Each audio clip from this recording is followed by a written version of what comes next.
Mas Sergipe tem com certeza menos de 10% de vegetação de Mata Atlântica, porque eu observo muitas vezes dois extremos na população.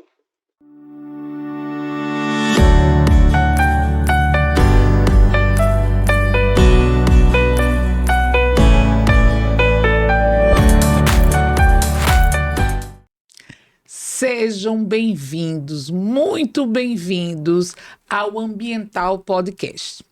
Um local de discussão, diálogo, tudo relacionado ao meio ambiente e, consequentemente, à vida.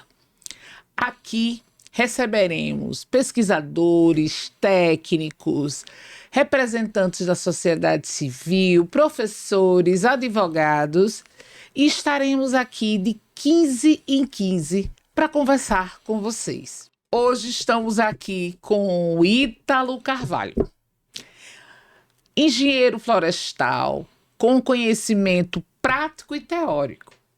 Vamos falar sobre Mata Atlântica, desmatamento legal. Será que existe desmatamento legal? Seja bem-vindo, Ítalo. Oi, Robéria, boa noite. Primeiro de tudo, parabéns pela iniciativa aí do Ambiental Podcast. Acho fantástico abrir esse espaço sobre o meio ambiente com quem entende do meio ambiente, com quem trabalha com o meio ambiente, com quem vive o meio ambiente.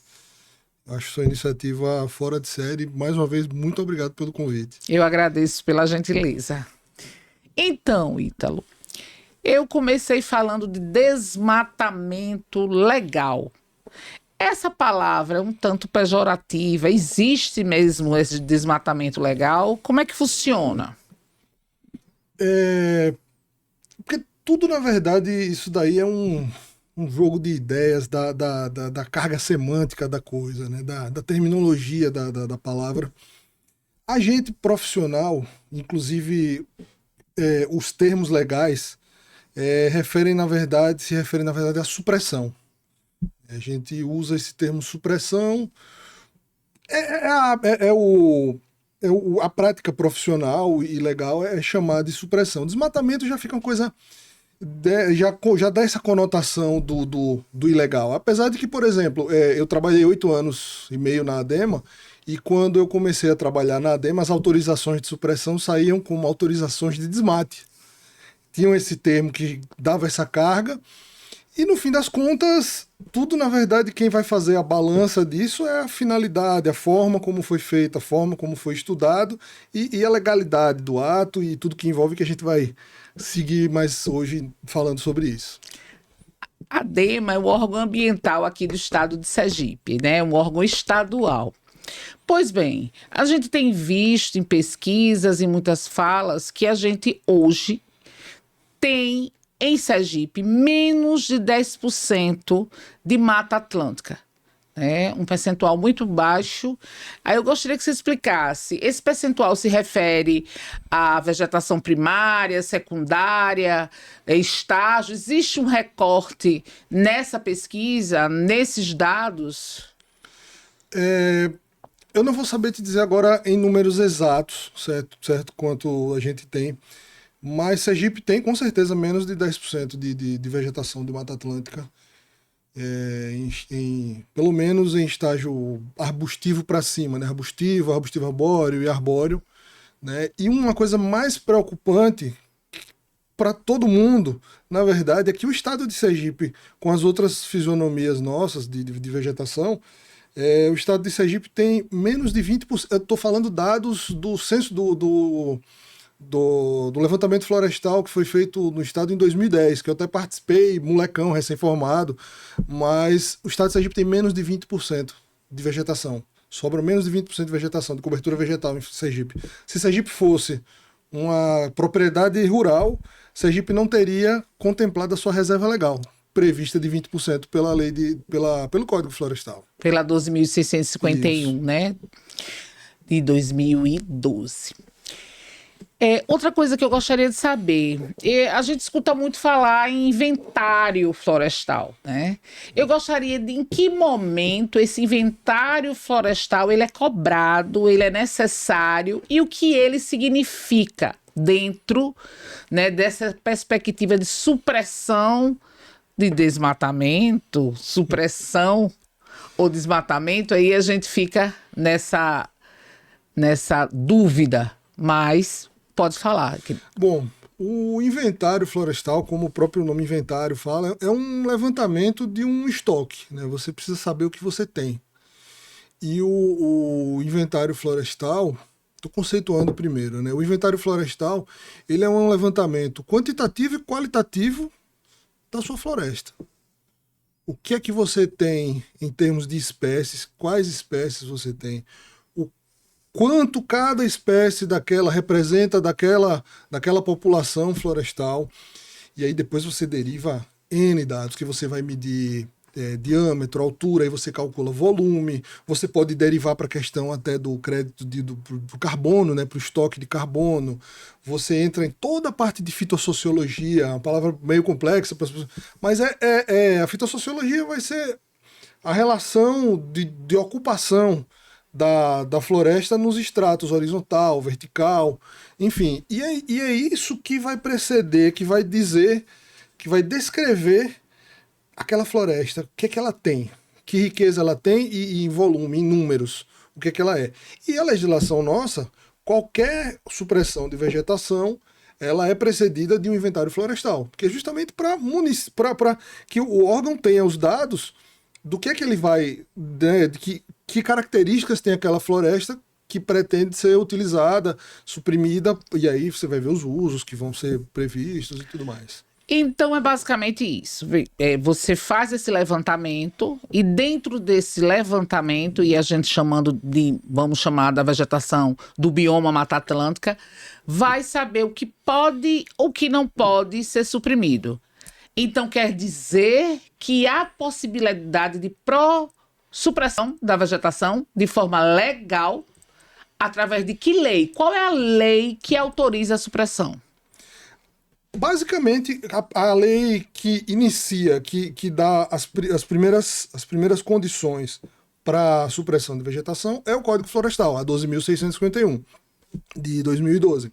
No caso da Mata Atlântica, a gente tem uma lei lá, a Lei da Mata Atlântica, que é de 2006. Isso. E ela estabelece, já que a Mata Atlântica é o bioma nosso mais sofrido, que menos tem remanescentes, ela protege, ela cria mecanismos para proteger pelo menos os estágios mais avançados. O que são os estágios mais avançados? São os resquícios de vegetação ou que sofreram intervenção mais antiga e já conseguiram se regenerar mais, ou os estágios da floresta que a gente chama de floresta primária, que é aquela floresta que nunca foi mexida, ou se teve alguma intervenção, foi uma intervenção muito pequena e que ela tem características fantástica, né? A Mata Atlântica status quo, aquela... O que eu observo, e até foi objeto da minha pesquisa no mestrado, e o tema era a insuficiência da legislação ambiental brasileira para fins de proteção da Mata Atlântica no estado de Sergipe. O recorte é o estado de Sergipe. Sim. E que talvez esse sistema de comando e controle não seja suficiente. Veja se você concorda comigo. A legislação brasileira autoriza a supressão. Sim. Né? Ela autoriza, por isso que eu chamei no início a atenção. E aí eu tenho um problema, tem uma legislação que a vegetação estágio inicial, ou quais estágios, né? Essa colocação, ela é sua. O que é que pode ser feito? Né? Porque a gente tem um problema, e principalmente em momento de urgências climáticas, o que é que pode ser feito? E eu pergunto assim, porque na minha pesquisa, pelo menos no recorte de Sergipe, os dados apontam que especialmente a pastagem, né, ela tinha, né, no momento do recorte até 2021, era o que mais aumentava a questão da supressão. E aí eu pergunto, o que é que a gente pode fazer enquanto cidadão, enquanto pesquisador, enquanto técnico, enquanto advogada, para mudar esse cenário dentro, obviamente, de todo esse sistema legislativo que, de certo modo, tem um permissivo? Certo. Primeiro, eu queria só dar uma rápida passada o que é que a legislação nossa permite e que legislação está regendo, quem é que diz o que pode e o que não pode. Você tem o Código Florestal, que a gente chama de Código Florestal, né? A 12.651, e aí você tem a Lei da Mata Atlântica, que ela fala que só pode ser feita a supressão de vegetação nos usos mais gerais, mais comuns, o estágio inicial de regeneração, certo? E depois, no estágio médio, estágio avançado de floresta primária, só alguns casos para obra pública, enfim, vai passar uma linha de transmissão, uma rodovia e tal. Para deixar a coisa mais detalhada, já que cada estado brasileiro tem sua característica típica e suas espécies e seus diversos comportamentos, que graças a Deus o Brasil é um país extremamente diverso, cada estado brasileiro, em 94, de 94 para 95, creio eu que todas saíram em 94, saíram resoluções do Conselho Nacional do Meio Ambiente, do CONAMA, estabelecendo para cada estado os critérios de cada estado. Né? Na verdade, existe uma resolução CONAMA dizendo o que são os estágios gerais, e aí cada estado estabeleceu os seus critérios, né? As espécies indicadoras, diâmetro e tal. E depois, inclusive, em 2011, final de 2011, início de 2012, Sergipe, inclusive, tem uma CONAMA definindo as espécies indicadoras para restinga.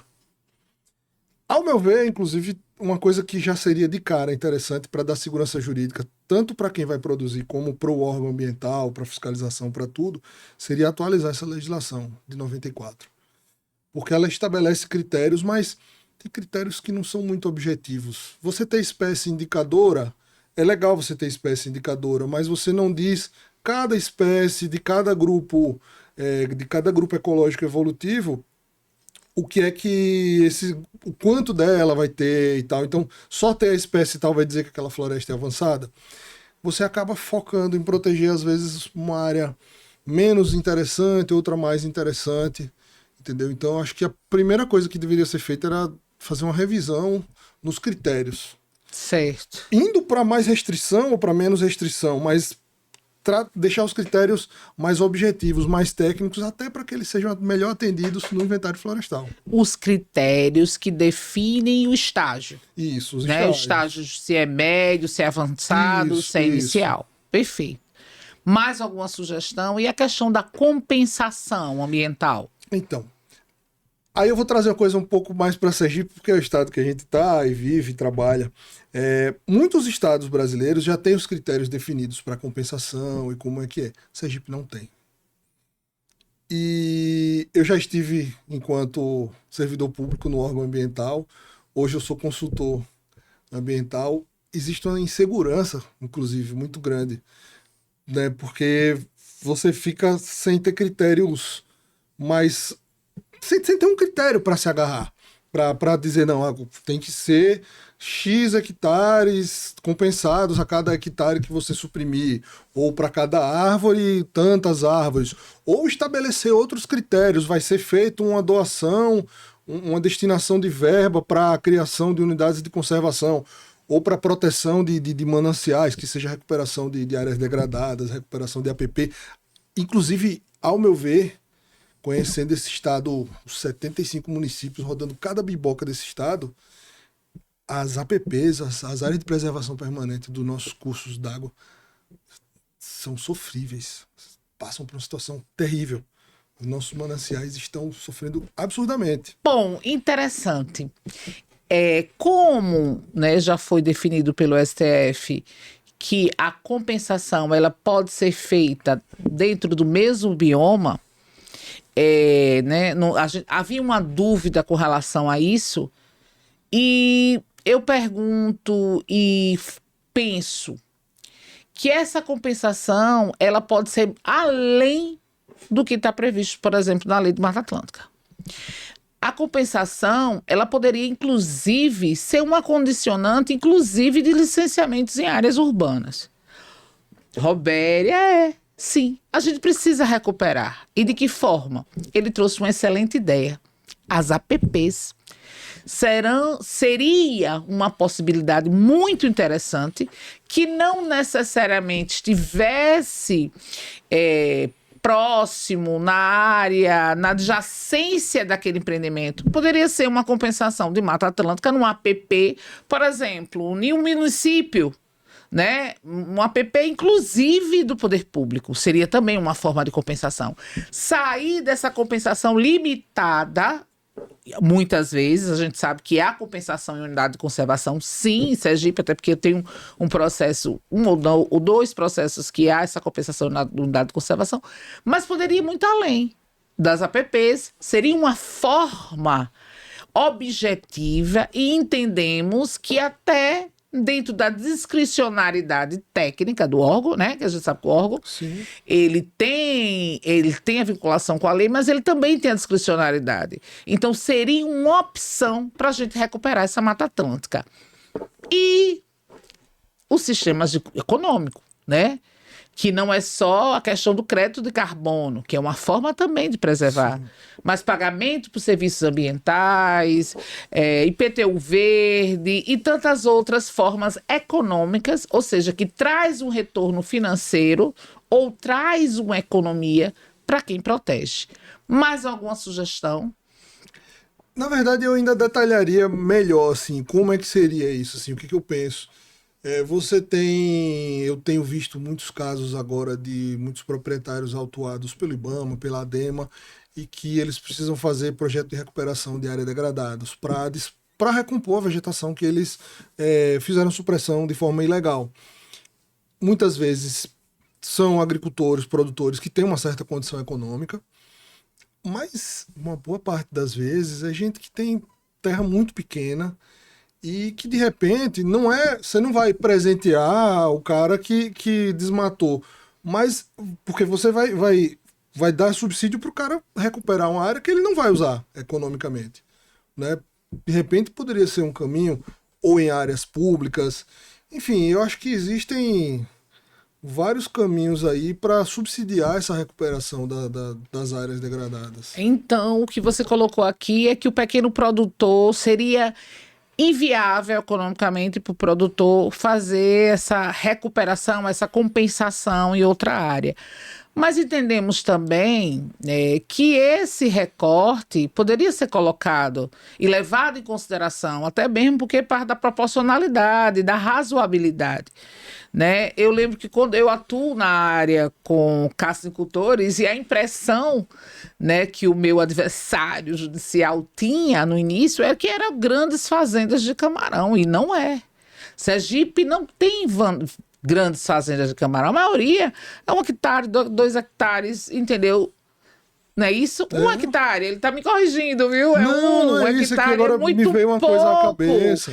E eles recebem o fruto, vamos chamar assim, dessa atividade de 3 em 3 meses. Então, esse olhar, que é o olhar da razoabilidade e proporcionalidade, deveria também ser levado em consideração, até porque no processo de licenciamento tem lá, né, o tamanho da área. Não tem como, né? Porque tem a área georreferenciada, tem o tamanho da área, isso também pode ser levado em consideração. A gente está falando de Sergipe, que é um estado pequeno, mas isso se estende a todo o país. Roberto, e tem um fator, você falou da carcinicultura, que realmente são, na sua grande maioria, são imóveis pequenos. Sergipe é um estado de imóveis rurais pequenos. 95% dos imóveis rurais de Sergipe tem menos de 300 hectares. É muito pequeno. Tá entendendo? E por serem imóveis pequenos, normalmente não é... Você pode ter grandes proprietários que têm N propriedades, mas você tem muita gente que tem propriedades pequenas, sabe? E é muito inviável o cidadão, até voltando para a questão da recuperação ambiental. Por exemplo, o cara tem um terreno lá de 30 hectares, aí desmatou ilegal 10 hectares. Se fazer uma conta rápida, em 10 hectares, o cara vai plantar 2.000 mudas por hectare, uma muda saindo a R$5, são 10 mil reais por hectare. 10 hectares o cara vai gastar 100 mil reais só de muda, que é um fator da recuperação. Aí fica complicado. O cara não vai recuperar o valor, só o valor de muda é o valor, às vezes, do imóvel todo do cara, do cidadão. Mas eu fui mais ousada, se você não observou. Eu não limitaria essa compensação só. Compensação, sim, em caso de supressão. Mas essa recuperação, ela poderia ser condicionante de um licenciamento urbano. Sim. Eu vou licenciar em uma área urbana e vou recuperar determinada área em um local rural, né? Antigamente chamado de zona rural. O que a gente pode fazer? Poderia, isso é uma sugestão. Por que eu coloco isso? Porque a gente tem um problema. E esse problema, inclusive dentro de uma economia capitalista, a gente precisa resolver. A gente não pode só apontar dados. Eu aponto, nós apontamos, fazemos pesquisas, mas a gente precisa também apontar a solução.